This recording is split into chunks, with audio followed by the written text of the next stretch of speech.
Hello friends, स्वागत है आपके अपने यूट्यूब चैनल गायत्री ऑफिशियल में। आपका एसएससी कांस्टेबल जीडी 2022 हो या सीपीओ सब इंस्पेक्टर रिजल्ट्स हमारे डिक्लेयर हो गए हैं। और रिजल्ट डिक्लेयर होने के बाद कुछ कैंडिडेट्स जो हैं उनको ज्वाइनिंग एक्सटेंशन के बारे में जानना है कि हम ज्वाइनिंग एक्सटेंशन लेना चाहें तो क्या प्रोसीजर है, क्या ज्वाइनिंग एक्सटेंशन मिल सकता है या नहीं मिल सकता। तो देखिए, आपको यहाँ वीडियो में कुछ पहले तो आपके चैट हैं कुछ हमारे साथियों के, तो उनका पहचान जो है देखिए पूरी तरीके से आपका हाइड किया हुआ है। हेलो सर, मुझे आईटीबीपी पोस्ट मिला है एसएससी जीडी में, मुझे एक्सटेंशन लेना है, प्लीज़ बताइए। अभी सितंबर अक्टूबर में ट्रेनिंग पर भेजेंगे तो मुझे नवंबर, ये वॉइस टाइपिंग होती है इसलिए इसको ग्रामेटिकली मिस्टेक नहीं देखना, वॉइस टाइपिंग में नवंबर और दिसंबर तक एक्सटेंशन ले सकता है क्या।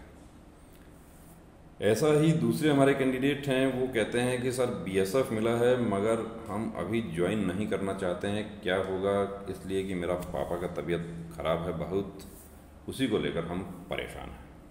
बिल्कुल, ये भी फैमिली का कोई इशू है, मेडिकल इशू है किसी का, पेरेंट्स का, कि घर पे और कोई देखभाल करने वाला नहीं है।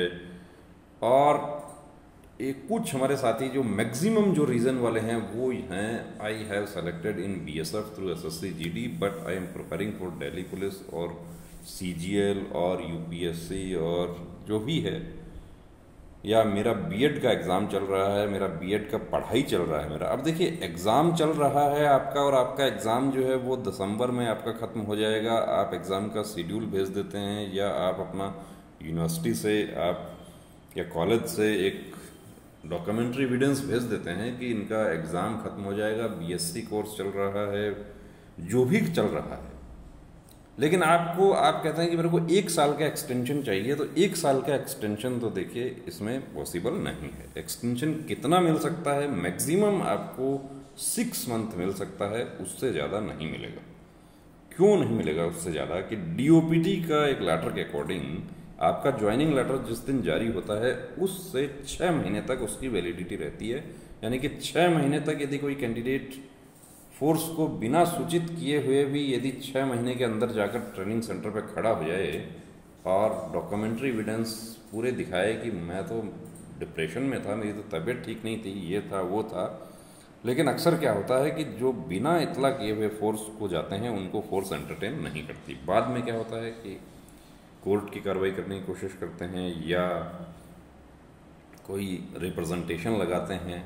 अब I want to take extension from service, तो सर्विस एक्सटेंशन देखिए, आप कॉम्पिटिटिव एग्ज़ाम्स की तैयारी कर रहे हैं उसके लिए तो कतई मिलना मुश्किल है, उसका तो हम साइड में कर दें। हाँ, आपका कॉलेज का आपका कोई एग्ज़ाम है और वो भी विद इन 1 और 2 मंथ्स, तो बात दूसरी है। अब आपको लेटर्स दिखा देते हैं जो फोर्स की तरफ से मिलता है। अब ये देखिए, रिक्रूटमेंट ऑफ कांस्टेबल जीडी, अब कब एक्सटेंशन की कार्रवाई कब शुरू होगी। एक्सटेंशन की कार्रवाई उस समय शुरू होती है जब आपको ज्वाइनिंग डेट के साथ ज्वाइनिंग लेटर मिल जाता है, यानी ऑफर ऑफ अपॉइंटमेंट आपको जो मिलता है उसमें लिखा रहता है कि आप इस ऑफर ऑफ अपॉइंटमेंट को एक्सेप्ट करते हैं, तो एक निश्चित डेट दी जाती है कि उस डेट को, यानी ऑन या ऑन और बिफोर जैसा भी हो, कि उस संबंधित डेट को फला ट्रेनिंग सेंटर पर आप पहुंच जाइए। अब उस फला ट्रेनिंग सेंटर पर आपको पहुंचना है तो एक तो ऑफिस है जहां से वो लेटर जारी हुआ है। जैसे ये लेटर कहां से जारी हुआ है, ये भारत सरकार गृह मंत्रालय महानिरीक्षक कार्यालय सीमा सुरक्षा बल action area 2E new town Rajarhat Kolkata से जारी हुआ। 28 फरवरी 2023 को ये जारी हुआ था। नंबर है, कैंडिडेट किसको भेजा है, recruitment of constable GD in SSC. अब इनको सूचित किया गया है वहाँ से। ऐसा ही आपका जो ज्वाइनिंग लेटर होगा वो भी एक ऑफिस से जारी होगा। जैसे हम राजस्थान बीएसएफ कैंडिडेट्स की बात करें तो राजस्थान का फ्रंटियर हेडक्वार्टर जोधपुर से ज्वाइनिंग लेटर जारी होगा और उनको रिपोर्ट करने के लिए उनको कहा जाता है कि आप मणिपुर में रिपोर्ट कीजिए या जोधपुर में रिपोर्ट कीजिए या जहाँ भी रिपोर्ट कीजिए। तो आप जो भी अपना रिप्रेजेंटेशन आप लगाते हैं, जो रीजन आप बताते हैं, डॉक्यूमेंट्री एविडेंस देना होगा। पापा का तबीयत खराब है, डॉक्यूमेंट साथ में लगाने होंगे। आपका बीएड का एग्ज़ाम है, उसके डॉक्यूमेंट साथ में लगाने होंगे। आपकी खुद की तबीयत ख़राब है उसके डॉक्यूमेंट लगाने होंगे, लेकिन खुद की तबीयत ख़राब है उसमें एक प्रॉब्लम ये आ जाती है कि जब आप महीना 2 महीना जो भी एक्सटेंशन आपको मिलता है उसके बाद जब आप ज्वाइन करते हैं उस समय आपको मेडिकली इशू हो सकता है। आपको वाकई आपको फ्रैक्चर हो गया, आप चलने फिरने की स्थिति में नहीं हैं। कई बार क्या होता है कि आप जो रिप्रेजेंटेशन लगाते हैं उस पर जो कॉम्पिटेंट अथॉरिटी है, सक्षम प्राधिकारी हैं, वो उस रिप्रेजेंटेशन की स्टडी करते हैं, डॉक्यूमेंट्री एविडेंस है उनको भी देखते हैं। अब आप बिना कोई डॉक्यूमेंट साथ में लगाए ये आप लिखते हैं कि मेरे पिताजी की तबीयत बहुत ख़राब है इस वजह से मैं नहीं आ सकता, तो आपसे वहाँ से एक लेटर ये भी आ सकता है कि आप अपने पिताजी के जो भी डॉक्यूमेंट हैं मेडिकल के वो आप हमें भेज दीजिए, आपकी खुद की तबीयत ख़राब है। क्योंकि ऐसा है, देखिए, जब आप ज्वाइन कर लेते हैं उसके बाद भी जब आप छुट्टी पर आते हैं और छुट्टी से आप समय पे वापस नहीं जा पाते तो उस समय भी आपको ये कॉरेस्पॉन्डेंस करना होता है। बिना आप सूचित किए फोर्स हेडक्वार्टर को या जो भी हेडक्वार्टर जहाँ से आपका लेटर जारी हुआ है आप गैर हाजिर रहते हैं, यानी कि उस तारीख, क्योंकि आपके अपॉइंटमेंट लेटर में लिखा रहता है कि आप इस तारीख तक ज्वाइन नहीं करेंगे तो ये स्वतः निरस्त समझा जाएगा। स्वतः निरस्त तो कतई नहीं होगा, 6 महीने तक तो स्वतः निरस्त नहीं हो सकता। दूसरा, ज्वाइनिंग लेटर भी जारी होता है कुछ फोर्सेज में, कुछ में नहीं भी होता। देखिए, वो डिपेंड करता है फोर्स टू फोर्स। अब हो ना हो उसके बारे में कहना मुश्किल है, लेकिन उसका इंतज़ार किए बिना आप उस लेटर का आप जवाब दे दें, उसका रेफरेंस देकर। जैसे ये लेटर आया है, अब इसका यदि जवाब देना है तो रेफरेंस क्या हुआ, कैसे एप्लीकेशन दें, कि कहाँ से आया, जहाँ से आया वहाँ देना है। Kindly ref your letter number, ये जो रेफरेंस नंबर है तो इस फाइल को देखने से उनको पता चल जाएगा। फिर आपको अपना डिटेल देना होता है, तो जो भी आपका ऑफर ऑफ अपॉइंटमेंट है उसका रेफरेंस नंबर है। उसके बाद आप अपना डिटेल बताइए, उसमें जो जैसे आप स्कूल की कॉलेज की पढ़ाई के दौरान आप ऐसे लिखते हैं वैसे ही पूरा डिटेल देना है, उसमें हर चीज़ बतानी है उसमें कि मैं सिंगल चाइल्ड हूँ, मेरे घर पर और कोई देखभाल करने वाला नहीं है, मेरी मदर की तबीयत भी ठीक नहीं है, मेरे फादर की तबीयत ठीक नहीं है, उनकी देखभाल करने के लिए कोई नहीं है, तो मुझे 1 महीने का, 2 महीने का, जैसा भी आप मांगते हैं। अब आप कहेंगे कि मुझे 1 साल का दे दो, तो 1 साल का तो नहीं मिलेगा, आप अपनी तरफ से मांग सकते हैं, लेकिन आपके पास जवाब आ जाएगा कि आपको आपके परेशानी को ध्यान में रखते हुए उस पर विचार करते हुए सक्षम प्राधिकारी ने आपको 1 महीने का एक्सटेंशन दे दिया। अब एसएससी जीडी, अब इन्होंने ये जो कैंडिडेट हैं इन्होंने क्या किया था कि जो ज्वाइनिंग लेटर था उस पर उन्होंने ज्वाइन नहीं किया और उसके बाद इन्होंने एक रिप्रेजेंटेशन भेजा, तो उस रिप्रेजेंटेशन में इन्होंने कहा कि मैं उस समय ज्वाइन नहीं कर सका था, मुझे अब ज्वाइन करवाया जाए। उस रिप्रेजेंटेशन का ये जवाब है। ये भी बड़ी मुश्किल से, पुराने जो कॉरेस्पॉन्डेंस होती है वो बड़ी मुश्किल से मिलती है। Please refer to your application dated nil, अब उस पर डेट नहीं लिखा हुआ था, received at this office on 7th Feb 2023 and this headquarter letter number, ये इनका पहले 16/2 को इन्होंने भेज दिया, which you were called to this office for personal hearing by competent authority. इन्होंने जो भी अपना प्रॉब्लम बताया था उसके अकॉर्डिंग इनको ये लेटर भेजा गया था हेडक्वार्टर की तरफ से कि आप व्यक्तिगत रूप से उपस्थित होइए, आपकी जो भी प्रॉब्लम है वो आप बताइए, आप अपने डॉक्यूमेंट सारे लेकर आइए जो आप प्रॉब्लम बता रहे हैं। लेकिन ये वहाँ नहीं गए। Today, that is 28 2023, you have appeared at this office and accordingly Inspector General BSF South Bengal Frontier has patently listened your grievances on the subject matter in detail। देखिए, आईजी हेडक्वार्टर के जो भी सक्षम प्राधिकारी हैं उन्होंने इनकी बात पूरी सुनी है। 28 तारीख को ये उपस्थित हुए। However, after listening your grievances, competent authority has not exceeded your request as you failed to give cogent reasoning for not joining the service on due date. Hence, after going through your representation and personal hearing, competent authority has rejected your request। अब request इनका था कि समय पर ये join नहीं किए थे, फिर इनके पास में एक लेटर आया कि आप पर्सनल हियरिंग के लिए उपस्थित हो जाइए। पर्सनल हियरिंग के लिए उपस्थित होते हैं। पर्सनल हियरिंग में ये जो भी कारण इन्होंने बताया था, क्या कारण बताया था, पेरेंट्स का तबीयत ठीक नहीं है या खुद का ठीक नहीं है या और कोई इशू है, उसके बारे में ये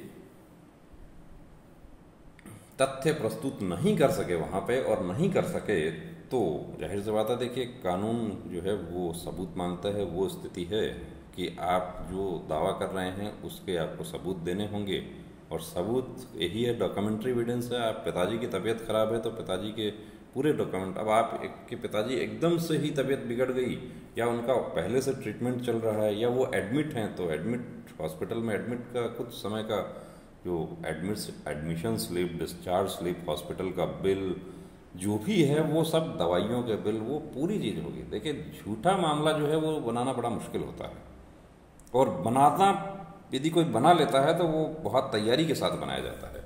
तो अब इनका तो देखिए रिजेक्ट हो गया कि बाद में इनको ज्वाइन करवाने के लिए कि नहीं होगा। दूसरा आपको एक और दिखा देते हैं बीएसएफ का ही, ये देखिए, ये भारत सरकार गृह मंत्रालय महानिदेशालय मुख्यालय बल मुख्यालय महानिरीक्षक मुख्यालय सीमा सुरक्षा बल नई दिल्ली का है। 18 जुलाई 2023 को लेटर जारी हुआ।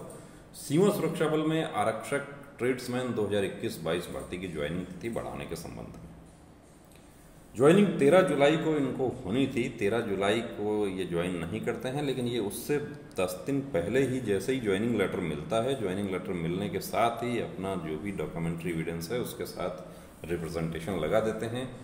आपके प्रार्थना पत्र संख्या दिनांक 27/6/2023, जो कि इस मुख्यालय को दिनांक, देखिए पूरा डेट वगैरह सब लिखा हुआ है, को प्राप्त हुआ के संदर्भ में उपरोक्त विषय अंतर्गत लेख है कि आपका चयन इस बल में आरक्षक ट्रेड्समैन 2021-22 की भर्ती परीक्षा के तहत आरक्षक सफाई कर्मचारी के पद पर होने के पश्चात आपको इस मुख्यालय के प्रस्ताव पत्र संख्या 1209-1212 दिनांक 13/6/2023 के तहत बुलावा पत्र भेजा गया था, जिसके परिप्रेक्ष्य में आपने संदर्भित प्रार्थना पत्र के तहत अपने भर्ती संबंधी कागजात पूरे न होने, देखिए इन्होंने जो रीजन दिया था कि मेरे भर्ती से रिलेटेड जो पेपर्स हैं वो पूरे नहीं है, वह अपने पिताजी के स्वास्थ्य का हवाला देते हुए ज्वाइनिंग तिथि को 2 माह बढ़ाने के लिए गुजारिश की है, जिसकी इस मुख्यालय के सक्षम अधिकारी द्वारा स्वीकृति प्रदान कर दी गई। तो इन्होंने पिताजी का तबीयत का हवाला दिया है, तो उसके पूरे तथ्य इन्होंने प्रस्तुत किए हैं, पूरे डॉक्यूमेंट्री एविडेंस इन्होंने दिए हैं। अतः आपको सूचित किया जाता है कि आप अपनी मूल ज्वाइनिंग तिथि 13 जुलाई 2023 से 2 माह पश्चात इस मुख्यालय के प्रस्ताव पत्र संख्या, जो वही है ऑफर ऑफ अपॉइंटमेंट लेटर का नंबर दिया है, दिनांक 13/6/2023 को मद्देनजर रखते हुए दिनांक 13/9/2023 तक, 13 सितंबर 2023 तक या उससे पहले, जैसे ही इनका काम हो जाता है उससे पहले भी जा सकते हैं, frontier headquarter BSF Tripura post office Salbagan Agartala district Tripura west में रिपोर्ट करें, अन्यथा आपकी भर्ती संबंधी उम्मीदवारी स्वतः निरस्त मानी जाएगी, उसके लिए आप स्वयं जिम्मेदार होंगे। अब अन्यथा आपकी भर्ती संबंधी उम्मीदवारी स्वतः निरस्त मानी जाएगी। स्वतः तो अब भी नहीं होती निरस्त, कि ये इसमें भी जो 13 नवंबर जो है, उस 13 नवंबर 2023 से पहले ही 13 सितंबर 2023 से 10 दिन 15 दिन पहले ये फिर से एक लेटर दे देते हैं इस पत्र का जवाब देते हुए, और कॉपी उसकी इस मुख्यालय को भी दे देते हैं। तो फिर उम्मीदवारी बनी रहती है, तब तक बनी रहती है, कब तक?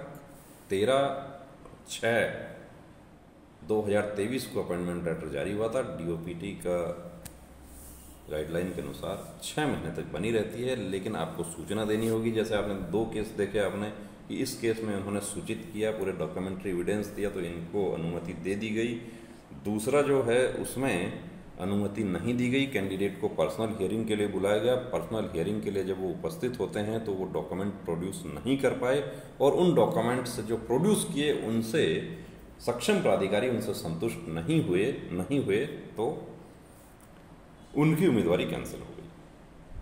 मतलब उम्मीदवारी का मतलब है कि उनको जो समय दिया जा रहा था वो नहीं दिया गया। अब आप यहाँ खुद देख सकते हैं, आप तय कर सकते हैं आपको क्या करना है, कैसे करना है, एप्लीकेशन कैसे भेजनी है वो उस समय भेजनी होगी जब आपका लेटर आपको मिल जाएगा, उस लेटर का रेफरेंस देकर। और यदि आप ये लिखेंगे कि मैं सीजीएल की तैयारी कर रहा हूँ, मैं इसलिए ज्वाइन नहीं कर सकता, तो आपको अनुमति मिलना बहुत, ये समझिए कि नेक्स्ट टू इम्पॉसिबल वाली बात है। लेकिन आप पिताजी के स्वास्थ्य का हवाला देकर, माताजी के स्वास्थ्य का हवाला देकर, या घर में और कोई इशू है, या कोई घर परिवार में कोई मसला दूसरा है कि जिसका आप डॉक्यूमेंट्री एविडेंस, या आपकी वाइफ या हस्बैंड जो हैं उनकी तबीयत जो है वो ठीक नहीं है, उनका कहीं ट्रीटमेंट चल रहा है और आपको उनका व्यवस्था करने के लिए कुछ समय चाहिए, इन सब के आधार पे देखिए ये compassionate ground, extreme compassionate ground जिसको कहा है, उस पर एक्सटेंशन मिलता रहा है। उसका प्रोसीजर है उसका कि आप सूचित करते हैं, बिल्कुल आपकी जो भी रिप्रेजेंटेशन है उस पर विचार किया जाता है, और वो विचार करने के बाद क्या उस पर कार्रवाई होती है वो भी आपको सूचित किया जाता है। जैसे इस केस में हम देखते हैं कि यदि इनको नहीं दिया जाता तो इनको ये कहा जाता है कि नहीं, आपको अनुमति नहीं दी जाती है, आप तुरंत प्रभाव से नीचे निम्न पते पर आप रिपोर्ट करें।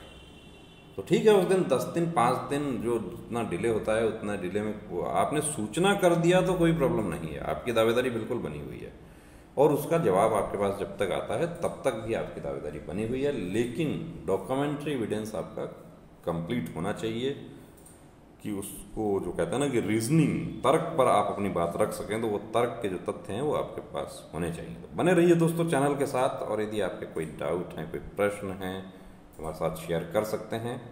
और जहाँ तक बात है एक्सटेंशन की, तो सभी को तो एक्सटेंशन नहीं मिलेगी, लेकिन एक्सट्रीम केसेस में एक्सटेंशन बिल्कुल मिलेगा। एप्लीकेशन आप दे सकते हैं, खारिज होगा तो ज्वाइन कर लीजिएगा, मिल जाता है तो महीना, 2 महीना, 3 महीना जितना आपको मिलता है उतना एक्सटेंशन लेकर उसके बाद ज्वाइन कर सकते हैं। जय हिंद।